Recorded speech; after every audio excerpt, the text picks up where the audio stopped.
நிலக்கோட்டையில் திமுக அரசு மக்கள் நலன் கருதாமல் உயர்த்தப்பட்ட சொத்து வரியை திரும்ப பெற வலியுறுத்தி அதிமுக சார்பில் மனித சங்கிலி போராட்டம் நடைபெற்றது. திண்டுக்கல் மாவட்டம் அதிமுக சார்பில் நிலக்கோட்டை கிழக்கு மேற்கு ஒன்றியம் மற்றும் நிலக்கோட்டை பேரூராட்சி, அம்மையநாயக்கனூர் பேரூராட்சி சார்பாக மனித சங்கிலி போராட்டம் நிலக்கோட்டை நால் ரோடு பகுதியில் நடைபெற்றது. இந்நிகழ்ச்சிக்கு ஒன்றிய செயலாளர் யாகப்பன் தலைமை தாங்கினார். ஒன்றிய செயலாளர் நல்லதம்பி, மாவட்ட பொருளாளரும் முன்னாள் பாராளுமன்ற உறுப்பினருமான உதயகுமார், பேரூராட்சி செயலாளர்கள் நிலக்கோட்டை VS சேகர், அம்மையநாயக்கனூர் தண்டபாணி ஆகியோர் முன்னிலை வகித்தனர். மனித சங்கிலி போராட்டத்தில் 40 மாத காலம் மக்கள் படும் அவதி இன்னல்களை நினைத்து பாருங்கள். சொத்து வரி, மின்கட்டணம் உயர்வு, விலைவாசி உயர்வு, பத்திரப்பதிவு, கல்வி கட்டண உயர்வு என சட்டம் ஒழுங்கு சீர்குலைந்துள்ளது. இதனால் சராசரி வாழ்க்கை முடங்கியுள்ளது.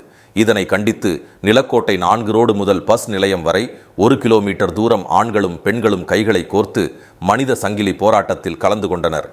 இந்த மனித சங்கிலி போராட்டத்திற்கு மாவட்ட அம்மா பேரவை இணைச் செயலாளர் கனிக்குமார், இளைஞர் பாசறை மாவட்ட துணைச் செயலாளர் பாலகுரு, மாவட்ட பிரதிநிதி சேசுராஜ், கிழக்கு ஒன்றிய துணைச் செயலாளர் ஜெயசீலன், மாவட்ட சிறுபான்மை பிரிவு துணை செயலாளர் ஜான் இன்னாசி, மாவட்ட மாணவரணி இணைச் செயலாளர் பாலசுப்பிரமணியம், கிழக்கு ஒன்றிய MGR மன்ற செயலாளர் காட்டுராஜா, பேரூர் கழக பொருளாளர் சரவணன் ஆகியோர் கலந்து கொண்டனர்.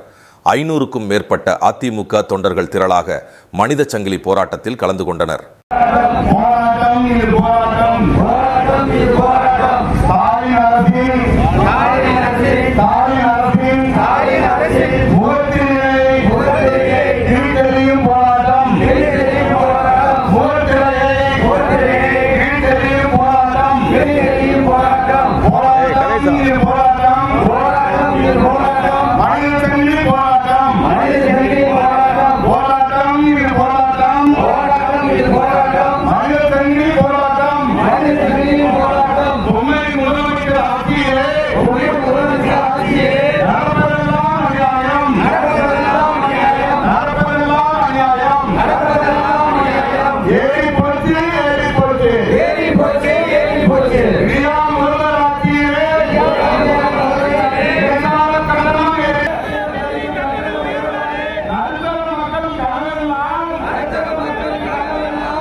நீங்கள் வந்தால் வரி ஏற்றுவோம், நாங்கள் வரியான பணம் கூட்டுவோம், நாங்கள் சொத்து வரியை கூட்டுவோம், மின்சார வரியை கூட்டுவோம், மாசத்துக்கு ஒரு தடவை நாங்கள் கணக்கு காட்சியை கணக்கு கொண்டு சொல்றீங்க. இது இருக்கல. இப்ப இன்னொன்னு சீர்திருத்த நோக்க அதுக்கல்ல என்ன பொய்யை சொல்லி வளர்க்கீங்க. அதனால தப்பே இல்லை. ஏன்னா ஆக நீங்க எத்தனை பேர் சொல்றீங்க சொல்லி பார்க்கலாம்.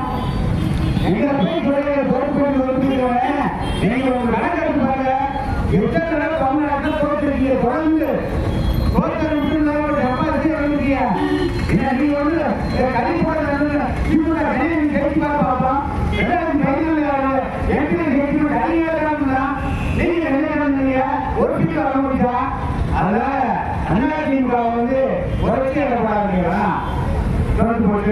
போட்டு